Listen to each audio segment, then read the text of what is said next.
Hello and welcome to this week's episode of the Rogues Den Show. Which is season 2! Season 2, episode 3? Yeah, it is. Cool. Season 2 of the Rogues Den Show. Episode 3. New format, which is Special effects right now. Alright, 3. Pew, pew, pew, pew, pew, pew, pew, Okay, pew. that's it. That's all we can afford in visual effects. That's the whole week's budget blown. Whole week's budget on pews. Wait. Pew.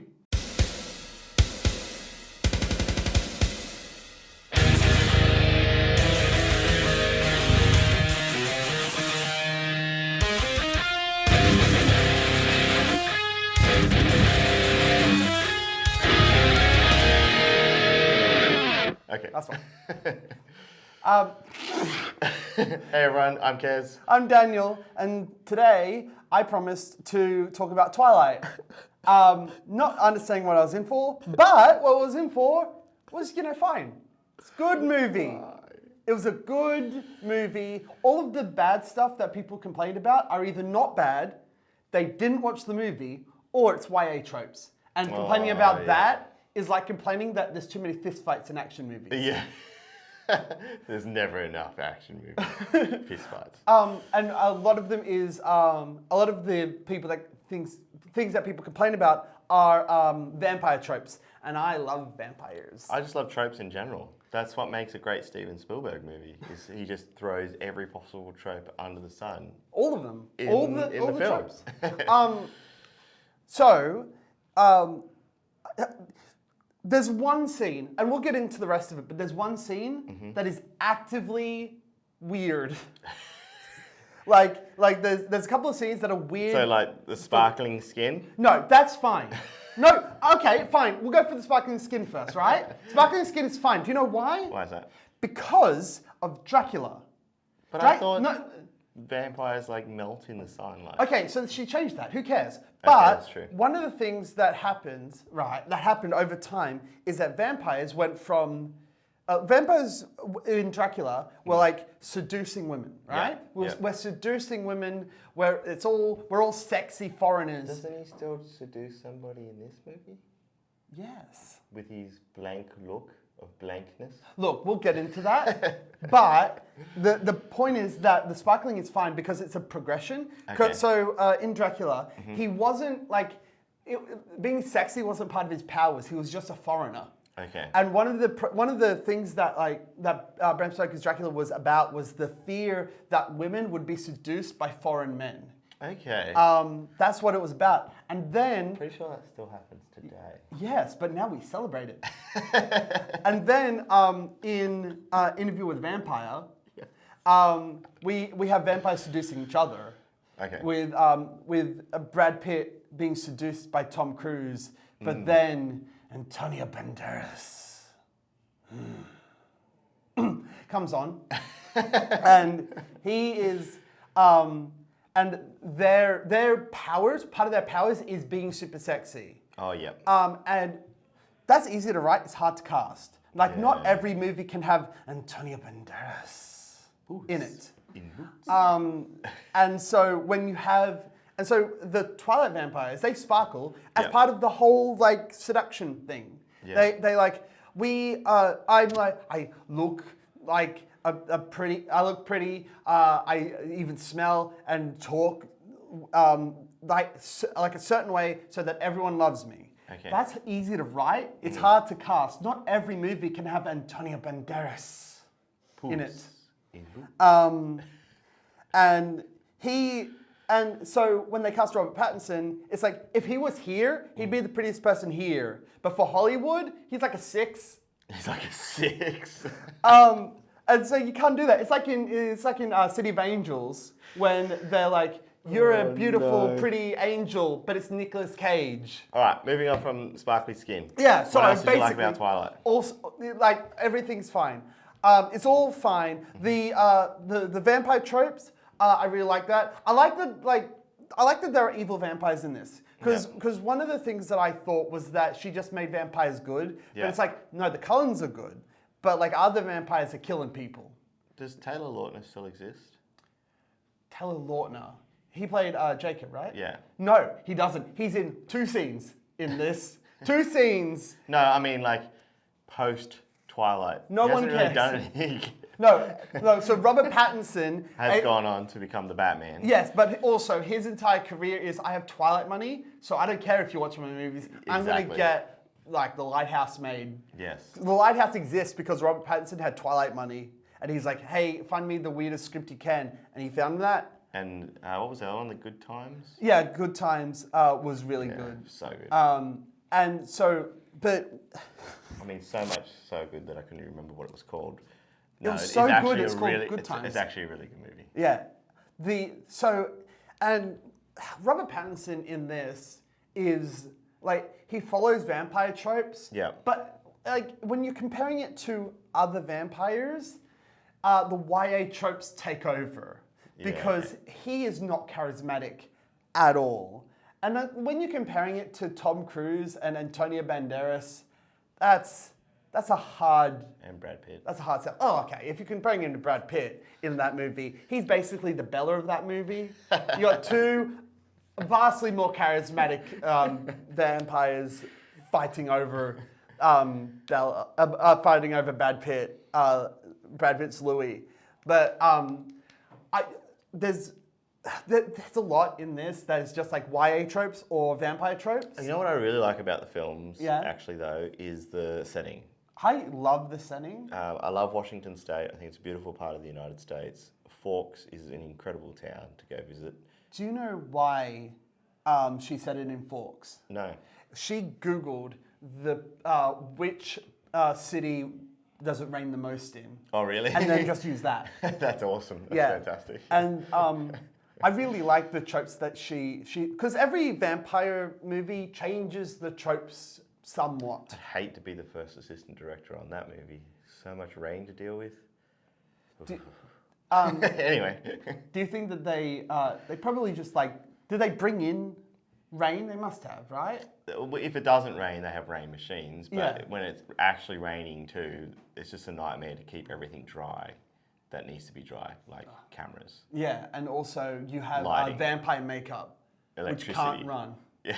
Yeah. You- Makeup's not too bad. You can get some pretty heavy oil-based stuff that won't run in water. That's good. But it's all the electrics Can I get waterproof makeup? that makes a movie that needs to stay dry. Yes. So there's a lot in this, which is just YA tropes as well. Like there's a love triangle, but this love triangle does not exist. Frankly, Jacob, do better. Like you're in 2 scenes, and the only sign that he's going to be a love interest later on is that he sort of has a crush on Bella, kinda. Okay. And it's implied that he's a werewolf. All right, moving on. Next thing about Twilight. Next thing about Twilight, look, okay, there's one bit in Twilight which is unrealistic from both the movie perspective, real life perspective, and vampire perspective. Oh, shit. Her dad is a cop, I right? thought you were going to say the gap between her teeth, but anyway. Look, vampires have fangs, relax. I'm gonna need you to stop messing with like small details. Who cares? This is the biggest one, right? So her dad's a cop, right? Yeah. Your daughter breaks up with a boyfriend. So, in the movie, it's due to vampires and they pretend to break up or whatever, but who cares?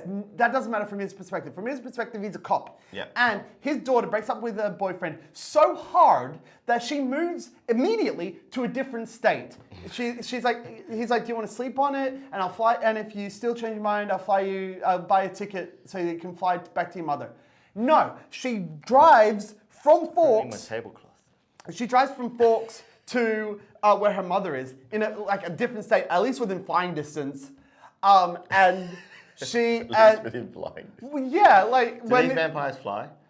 kinda, they jump far. Oh, okay, yeah. That's right, they did do. And so but then 2 days later, about 2 days later, she's in hospital. You get a call from the hospital saying that the boyfriend that she ran off to get away from is there. Yeah. And she is in hospital because she fell downstairs Yeah. through a glass door. And you're a cop. And that doesn't raise, not one. Any concerns? Not one red flag, not 2 red flags, all of them. All the red flags. See all these red flags? All of them. And he says nothing. What about Michael Sheen? He makes an appearance in the films, He does. and he's brilliant. Is he in the first one? No, I don't think so. Because I He didn't comes see in the about sequels. halfway through. I didn't see the sequels. I do like. Well, you haven't seen all of them. No, I haven't. I've I seen saw more Twilight than you. Yeah, it's a shame, really. Yeah, I had stuff I to didn't do. want that title. Above his head, official Twilight expert. No. I know. Official Twilight expert, right here. Editor Kez put it in. We ran out of visual effects, so there's nothing above my head. Oh, damn it! We shouldn't have had that last view. Anyway, this series, because I didn't watch it. Yep. Because I don't Wait, like. what? I didn't watch the series. I Oh, watched yeah, the yeah, first yeah. movie. That's We've right, yeah. established this. Twilight expert. Whether you put it above your head or not, that's official. It's yours now. Oh, right. But what I do know is that Jacob sucks. Jacob's Jacob. a Oh, wait, which Jacob are we talking about? Jacob sucks. He's a bad character, and he didn't fall in, and he got rejected so hard that he fell in love with a baby. Yeah, right. And that's why I didn't watch the sequels. Fair Because enough, like, fair enough. fuck that. Like, I don't care what kind of bullshit mysticism that you're using to justify falling in love with a baby. You can't. You can't do that. That's weird. The rest is like vampire stuff, right? So, what are you reviewing next week, Dan? I could go on for hours about Twilight, but I want to talk about Red Pandas. And Ooh. the only Red Panda movie I can that's relevant is Turning Red. Oh, I have seen that movie, so we can talk about that. Fantastic. It's going to be fun.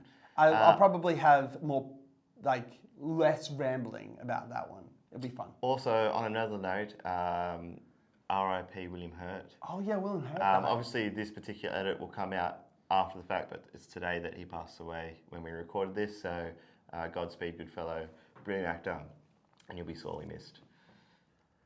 Oh, that was a real downer. Yeah. Let's talk about trains. Oh, goody. We're coming up next with Josh Biddles talking about choo-choos. This is why I'm not host and he's host, because you don't have problems like this. I'll keep this all in. Oh, don't. Anyway, trains. Yeah, that'll be fun. You can have this at any point.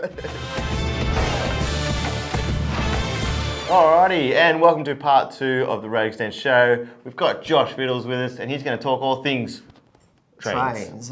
Trains around Sydney and Australia. Just Sydney and Australia. Just Sydney and New South Wales. Oh, just New South Wales. Yes.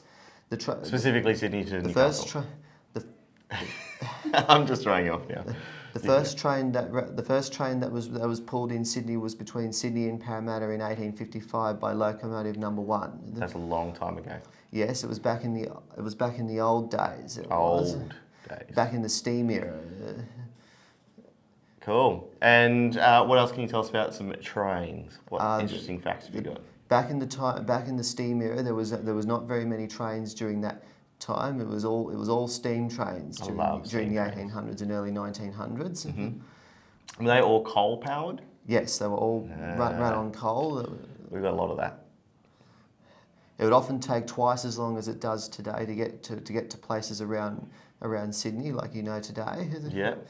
And all right. Why don't you rattle off some interesting facts and dates for us? 1926 saw the electrification of the network and a steamer's transition underground for the City Circle line and the arrival of Sydney's most infamous train, the Red Rattler. The Red Rattler. And look, let me tell you how it got that name. I'll give you a couple of guesses. 1, that's right, it's red. 2, that's right, it rattled. You got it. And the third point is the windows used to rattle. Red Rattler.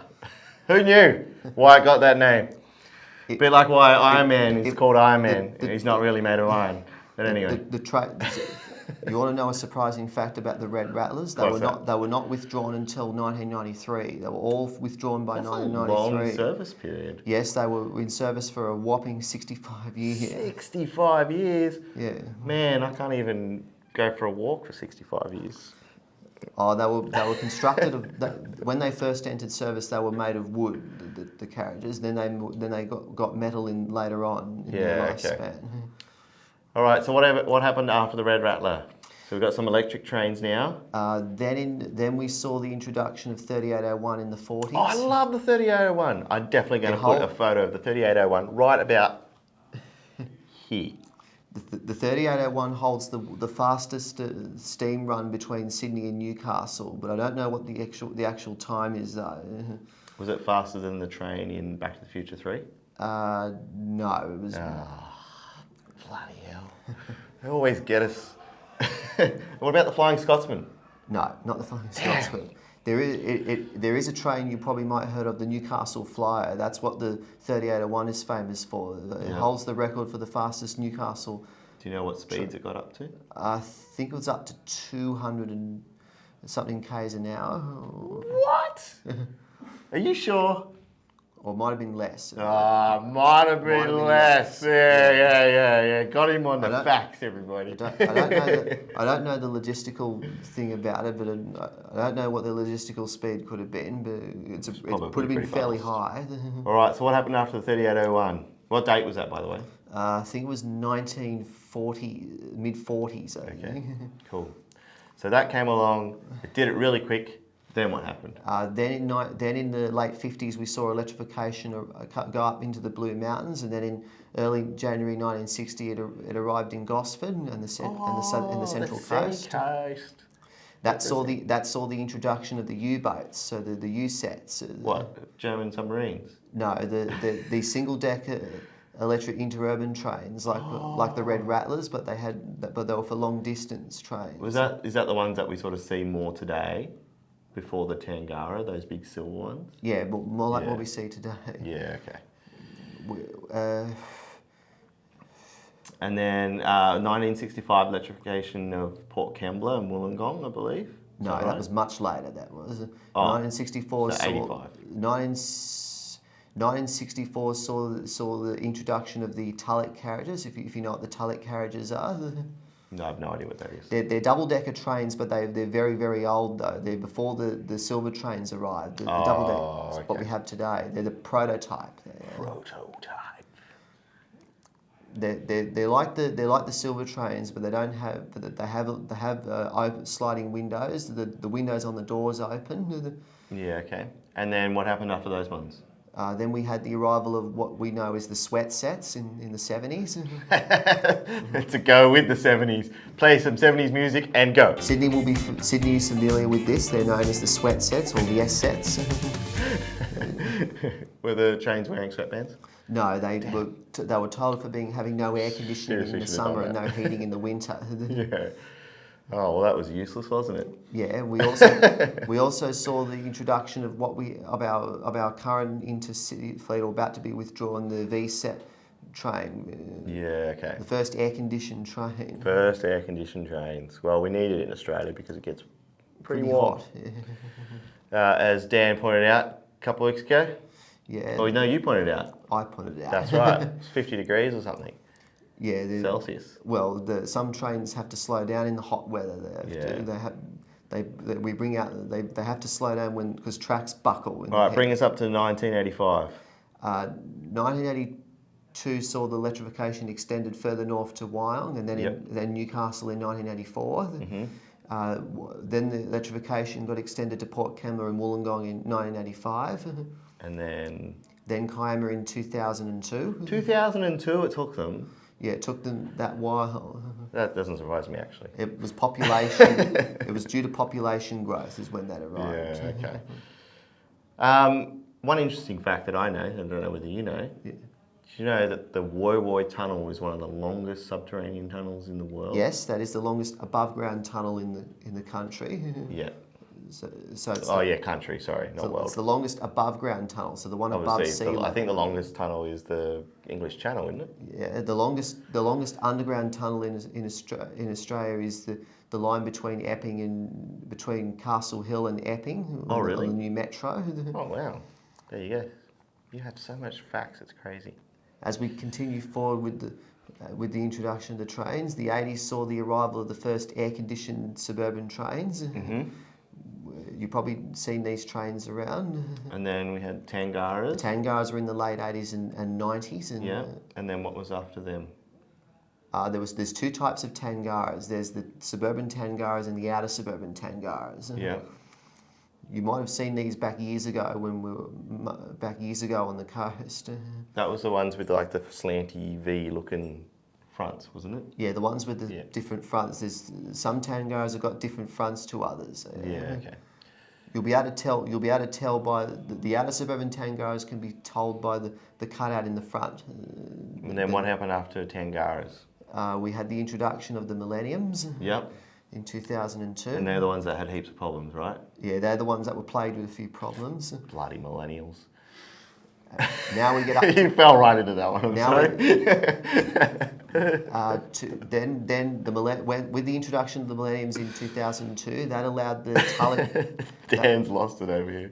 With the introduction of the Millennium trains in 2002, that allowed the decommissioning of the Tulloch trailers that I mentioned earlier. Yep. All right, when we look to the future, what do you think we might expect? Well, we're expecting to see a lot more metro in the city, and also we're probably going to see different trains as we get older. Do you think that we'll ever get a maglev train in Australia? Ooh, not sure. They really want to do that Sydney to Melbourne one, don't they? Yeah, they are Or planning to, Newcastle, but that could be not in our lifetime though. You don't think so? No, it probably Yeah, won't I be in our actually agree lifetime. with you. The rate it takes them to even put a pothole together is... The next train 10 years. the next train to be introduced after the Millennium is what you've probably been on up on the coast a lot, the Oscar train, the Oscar, yeah. That allowed the outer suburban Tangaras to be taken off the into city runs and put back onto suburban running. Yeah, cool. All right. Well, have you got any last little tidbits of information? Or... There's one more introduction. Oh, go for it. The Waratah train. The Waratah train, not a flower, but an actual train. It's named after the Waratah flower. It is named after the flower. flower. And the Waratah team. Yeah, cool. And one of our teams is named after the Waratahs. It is. Yeah. There you go. Well, that's everything we have on trains. Thanks to Josh Biddles. You are an encyclopedic brainchild of trains and all interesting facts. Coming up next, we have Scott Golding, and he's going to talk to you about whatever he's going to talk to you about. That's how we run the show. Stick around. Thanks, Josh. That's okay. Welcome back. I am Scott. Hi guys, I'm Adam. This week we'll be talking about the Attitude Era. The Attitude Era. So we're still staying with what we spoke about last week Adam. about wrestling. So the Attitude Era back in WWE was around about 1997 to 2001. And there was an era where you had the two main wrestling companies, WCW, going head to head with WWF, or WWE is what it's known now. So Scotty's got a couple of what? Your favorite moments And of matches. that era? And matches. So I think the first one's going to be Shawn Michaels versus The Undertaker in your house in 97. Yeah, I remember this one. I remember. Shawn Michaels, the Heartbreak Kid versus Undertaker, or The Undertaker, the Phenom. That was probably the biggest shock in probably WWF history. Yeah, are you talking about the match yourself or the special guest appearance? I think both. Yeah, okay, I cool. think both. It's just when you watch it, like, you know, they're fighting, they're running around, and then just a flame comes up, and here comes out Kane with Paul Bearer. Yes. So for those that don't know, Undertaker had been wrestling for a long time. He was probably the face of the company around about that time. Very popular character. Everyone loves it. Doesn't matter where you went around the world. Everyone knew who the Undertaker was. And Vince McMahon, I think it was, wasn't it? Came up with this idea of bringing Undertaker's long-lost brother that had passed away in a fire, and he made a special guest appearance at this wrestling match. I think with that storyline, it goes way back before then. Yeah. Because Paul Bearer came out and talked about how Kane died in the fire at a funeral home. Yes. And here comes Paul Bearer bringing Kane back. Yeah. And this guy was just as big, if not bigger, than The Undertaker. And I don't think we'd seen someone like that before. No, and that rivalry went on for years and years and years. And finally, they tagged up and dominate as known as the Brothers of Destruction. Brothers of Destruction. How cool is that? So this guy comes out of nowhere. Obviously, The Undertaker was shocked playing with his character and everything. And I don't think anyone had manhandled The Undertaker like Kane did. I mean, they met face to face, and Kane was almost taller than the Taker, and his shoulders, and he definitely looked bigger and stronger than the Taker. So to see something like that for me as a fan, I freaked out. Because I must admit, Scotty, that was the first time where I thought, man, I don't know if the Taker can beat this guy. No, I think the concept of Kane's character was he was meant to be bigger, stronger. He was meant to be like The Undertaker, but another 6 notches up from The Undertaker. Yeah, for sure. So what do you like about that match? It in was particular? It was just fascinating the way they were wrestling and kind of then just when Kane came out and just pretty much just ripped the door off the hinges. They were locked in a steel cage. There was like a Hell in a Cell cage, I think it was. The original Hell in a Cell. Yeah, and they had this huge chain with a bolt locking the door shut. Kane didn't have the key, so So he pretty ripped, much just ripped off the hinges. he ripped the door off the hinges to get in to see his brother. Yeah, definitely one of my I'm favorite probably matches. guessing they probably unscrewed the bolt a little bit on the door so they can just easily just...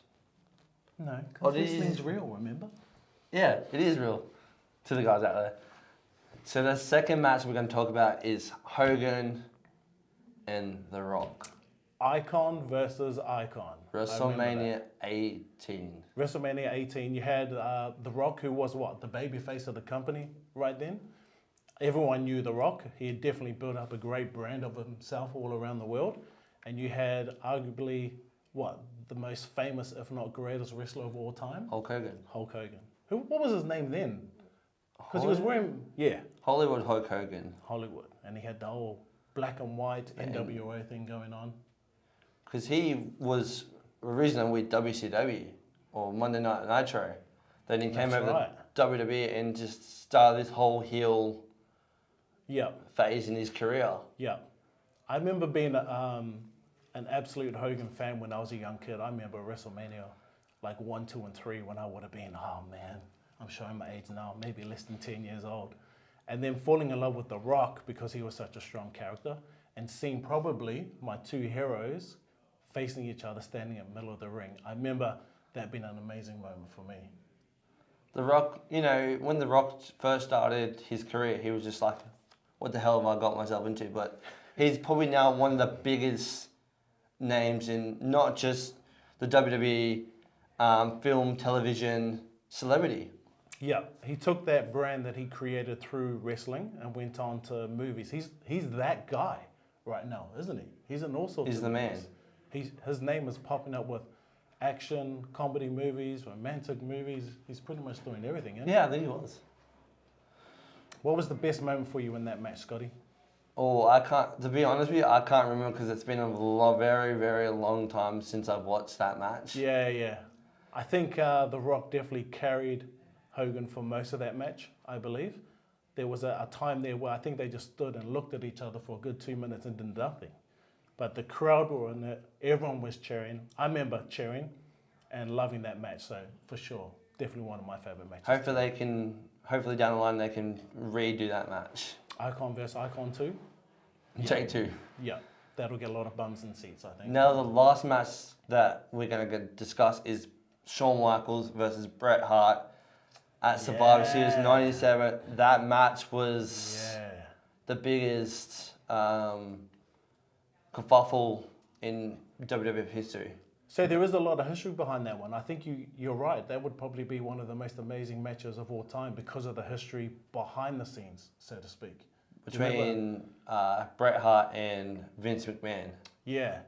So what happened there? What was going on there? There was an argument between contract negotiations or something, wasn't there? Yeah, I'm pretty sure there was an argument between them two then. I think during the match, Shawn Michaels put Bret Hart in the sharpshooter. That's Then right. Vince McMahon went over to and rang the bell. Yeah. And that was the biggest cheating match. Yeah. But So spoilers. So yeah, unfortunately, Bret had been told, because remember, wrestling's not fake, but it is entertainment. Bret was told he was going to wrap up the match and be the winner. Yeah? And then halfway through the match, even towards the end, Sean put Brett in his own finishing move, and it was in Canada. It was in Brett's hometown. So it was always seen as maybe Brett's last match at his hometown, and he was I'm pretty sure he got told he was going to win the title, and he was able to retire or move on to his next phase as the champ. Did that happen, Scotty? It did not happen because Vince McMahon screwed Brett. Or I like to call it Brett screwed Brett. Vince screwed Brett. Brett's the man. He got hard done by then. And he just pretty much just spat on him, and I was actually watching behind the scenes of that. And Yeah. just the way his family and friends were just hugging him and kind of just like, he was devastated. Brett was, yeah, you're right. Because it was meant to be his last match, I believe his whole family were there. Oh man, I think his parents were there too, weren't they? I think Brett's dad, Stu, who was Stu Hart, who's an amazing Hall of Famer wrestler as well. He had, I think it was the den or the dungeon. Yeah, I think it was the Heart Dungeon, I think it was. Yeah. So had a lot of meaning behind the whole family being there, because I'm sure Brett let them know this was going to be it.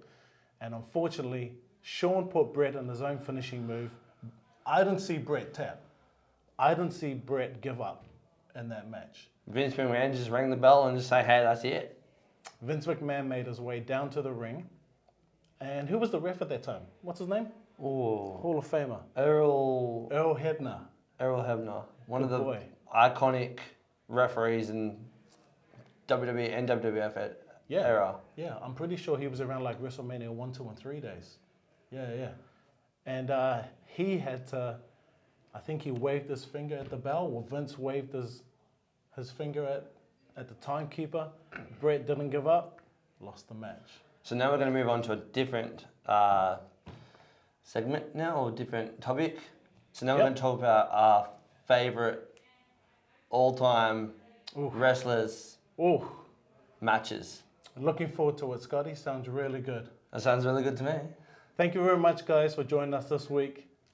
Looking forward to next week.